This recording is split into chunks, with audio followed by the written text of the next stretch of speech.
When I was a kid, the disaster we worried about most was a nuclear war. That's why we had a barrel like this down in our basement, filled with cans of food and water. When the nuclear attack came, we were supposed to go downstairs, hunker down, and eat out of that barrel. Today, the greatest risk of global catastrophe doesn't look like this. Instead, it looks like this. If anything kills over 10 million people in the next few decades, it's most likely to be a highly infectious virus rather than a war. Not missiles, but microbes.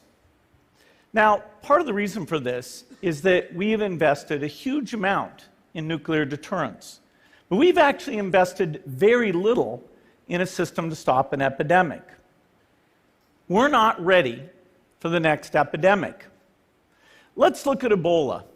I'm sure all of you read about it in the newspaper.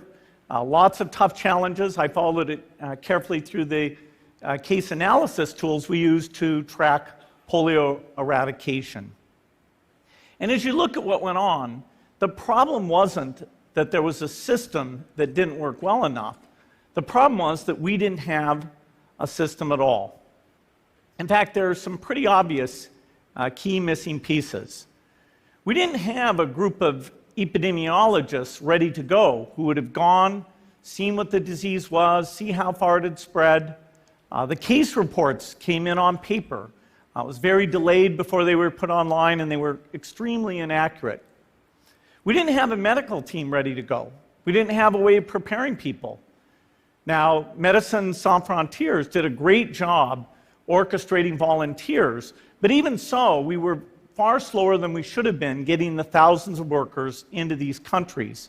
And a large epidemic would require us to have hundreds of thousands of workers. There was no one there to look at treatment approaches, no one to look at the diagnostics, no one to figure out what tools should be used. As an example, we could have taken the blood of survivors, processed it, and put that plasma back in people to protect them. But that was never tried. So there was a lot that was missing, and these things are really a global failure. The WHO is funded to monitor epidemics, but not to do these things I talked about. Now in the movies, it's quite different. There's a group of handsome epidemiologists ready to go. They move in, they save the day, but that's just pure Hollywood. The failure to prepare could allow the next epidemic to be dramatically more devastating than Ebola. Let's look at the progression of Ebola over this year. About 10,000 people died, and nearly all were in the 3 West African countries. There's 3 reasons why it didn't spread more. The first is there was a lot of heroic work by the health workers. They found the people and they prevented more infections. The second is the nature of the virus. Ebola does not spread through the air. And by the time you're contagious, most people are so sick that they're bedridden. Third, it didn't get into many urban areas, and that was just luck. If it had gotten into a lot more urban areas, the case numbers would have been much larger. So next time, we might not be so lucky. You can have a virus where people feel well enough while they're infectious that they get on a plane or they go to a market. The source of the virus could be a natural epidemic like Ebola, or it could be bioterrorism. And so there are things that would literally make things 1,000 times worse. In fact, let's look at a model of a virus spread through the air like the Spanish flu back in 1918. So here's what would happen. It would spread throughout the world very, very quickly. And you can see there's over 30 million people die from that epidemic. So this is a serious problem. We should be concerned. But in fact, we can build a really good response system. We have the benefits of all the science and technology that we talk about here.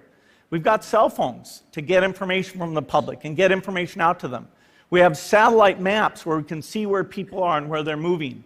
We have advances in biology that should dramatically change the turnaround time to look at a pathogen and be able to make drugs and vaccines that fit for that pathogen. So we can have tools, but those tools need to be put into an overall global health system, and we need preparedness. The best lessons, I think, on how to get prepared are, again, what we do for war. For soldiers, we have full-time waiting to go. We have reserves that can scale us up to large numbers. NATO has a mobile unit that can deploy very rapidly. NATO does a lot of war games to check, are people well-trained? Do they understand about fuel and logistics and the same radio frequencies? So they are absolutely ready to go.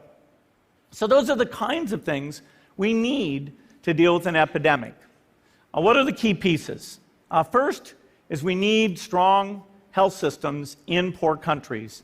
That's where mothers can give birth safely, kids can get all their vaccines, but also where we'll see the outbreak very early on. We need a medical reserve corps, lots of people who've got the training and background who are ready to go with the expertise. And then we need to pair those medical people with the military, taking advantage of the military's ability to move fast, do logistics, and secure areas. We need to do simulations, germ games, not war games, so that we see where the holes are. The last time a germ game was done in the United States was back in 2001, and it didn't go so well. So far, the score is germs 1, people 0. Finally, we need lots of advanced R&D in areas of vaccines and diagnostics. There are some big breakthroughs, like adeno-associated virus, that could work very, very quickly. Now, I don't have an exact budget for what this would cost, but I'm quite sure it's very modest compared to the potential harm.